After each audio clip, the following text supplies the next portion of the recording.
আমায় মনে করবে তুমি দিয়া জানো অজানা যেমন কৃষ্ণ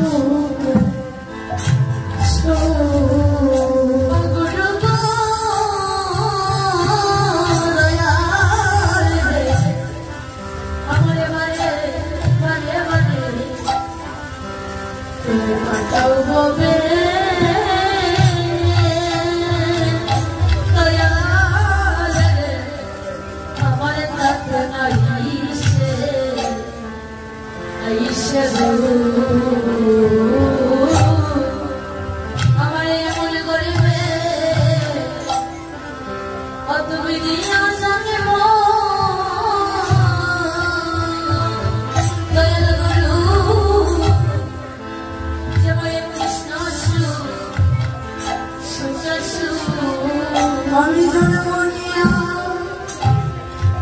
যেন সদাই করি মধুর কৃষ্ণ নামে নামে গুণনা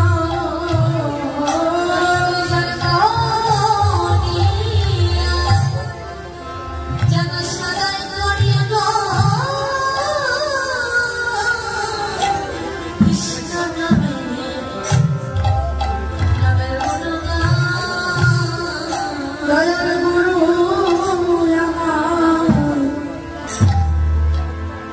Bye.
अरे भाई बोलाया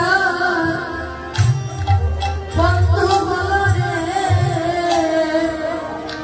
हमन रे पवित्र तो करो करो नो रे भाई बोलाया अरे बंधु बोला रे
আসরে উপস্থিত সমাবেত সাধুগুরু বৈষ্ণব এবং আমার ভক্তিমতী মায়েরা, দূর দূরান্ত থেকে আগত কৃষ্ণ রাগী গৌরব রাগী ভক্তবৃন্দ, সবার শ্রীচরণে আমি অধমা জানাই অনন্ত কোটি ভক্তিপূর্ণ প্রণাম প্রণাম জানাই অনাদিরাধি গোবিন্দ সর্বকারণের পরম কারণ প্রাণ গোবিন্দ সহ শ্রীমতী রাধারানী এবং সমস্ত ব্রজবাসী। প্রণাম জানাই আমার মাতা পিতার শ্রীচরণে, প্রণাম জানাই আমার শিক্ষা গুরু ভিক্ষা গুরু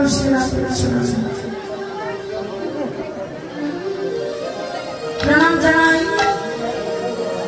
ভক্তাধীন ভগবান শ্রী নৃসিংহদেবের শ্রীচরণে। প্রণাম জানাই যারা আজকের হরিনাম সংকীর্তনের আয়োজন করেছে কমিটির সকল দাদাভাই বাবা ঠাকুরের শ্রীচরণে। এখানে দাঁড়িয়ে কীর্তন করার মতো জ্ঞান ভক্তি সাহস কোথায় কিন্তু এখন আমার হয়। তবে ভগবান বললেন যদি ভক্তির কৃপা হয় তবে অনেক কৃপা হবে। যদি আপনাদের মতো সাধু বৈষ্ণব আমার কিঞ্চিত কৃপা করে আপনাদের চরণ তলে আমার দান করে তবেই ভগবানকে সেই কথা আমি অধমার মুখে বলতে পারি। কারণ ভক্ত কৃপা না হলে কখনো ভগবানের কৃপা হয়। যেমন তার প্রমাণ দিয়েছিলেন ভগবান ত্রেতাযুগে। ত্রেতাযুগে ভগবান যখন রামচন্দ্র হয়ে অবতীর্ণ হয়েছে, তখন সীতাদেবীকে যখন হরণ করে নিয়ে গেল রাবণ রাজা, তখন লঙ্কায় পৌঁছানোর জন্য সমুদ্রের মধ্যে সেতু বন্ধন করা হয়েছে। কেমন করে? পাথরের উপরে ভগবানের নাম লিখে দিয়ে সেই পাথর যে জলে ফেলে দিচ্ছে, সেটা ডুবে না গিয়ে ভেসে এসেছে। এমনি ভাবে যখন তারা কাজ করছে, হঠাৎ করে ওই বনের মধ্যে ছিল কাঠবিড়ালি। কাঠবিড়ালিটা মনে মনে ভাবছে, রে বানর কুলে জন্ম নিয়ে, পশু কুলে জন্ম নিয়ে ওই হনুমান যদি ভগবানের জন্য সেতু নির্মাণ করতে পারি, তাহলে আমরা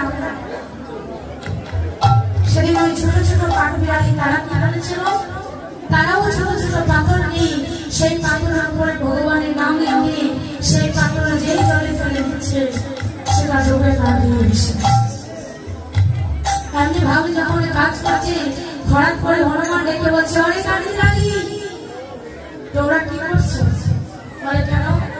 তুমি যেমন করে ভগবানের জন্য সেতু নির্মাণ করছো, আমরাও তো ঠিক তেমন করি ভগবানের জন্য সেতু নির্মাণ করছি। বলছে না, তোমরা করবে না, কারণ তোমরা দেখতে ছোট, চলাফেরা করতে করতে হঠাৎ যদি আমাদের চলে পড়ে যাও, তাহলে তো তোমরা মারা যাবে। আজ এই কাঠবিড়ালিটা বলছে, হনুমান কখনো তো ভগবানের চরণে লাভ করতে পারিনি, এবার যদি ভক্তির চরণ তলে পড়ি, একটু ভগবানের কৃপা বর্ষিত হয়, তবেই বুঝি মানবে জগৎটা শ্বাস। ওই কাঠবিড়ালি যখন কাজ করছে, কাজ করতে করতে হঠাৎ করেই ওই হনুমানের চরণ তলে পড়ে পড়েছে। আর যেই হনুমানের চরণ তলে পড়ে আঘাত পেয়েছে, উচ্চ স্বরে ডাকছে, প্রভু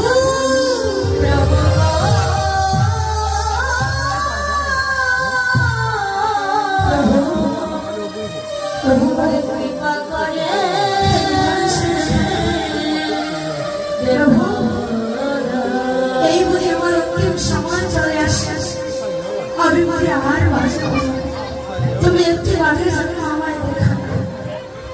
বাবা, এই জগতে ভগবান সবে সইতে পারি, কিন্তু যদি কেউ ভক্তের অঙ্গে আঘাত করে, ভগবান কখনো সেই কষ্ট সইতে পারে। সঙ্গে সঙ্গে সেখানে উপস্থিত হয়ে আজ এই কাঠবিড়ালিটাকে ডেকে রয়েছে, অনেক কাঠবিড়ালি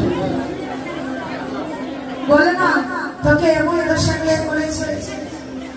বলছে, প্রভু আমার এমন দশা করেছে যে যাবো, আমার এমন দশা করেছে তোমার প্রিয় ভক্ত।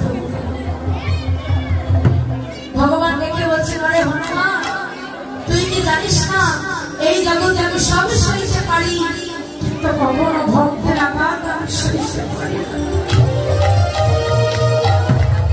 আমি যে কখনো ভক্তের নয়নের জলে সইতে পারি না। আজ ভগবান ওই কাঠবিড়ালিকে ডেকে বলছে, কাঠবিড়ালি বলে না কি এমন শাস্তি আছে ওই হনুমানকে দেব, যতটা কষ্ট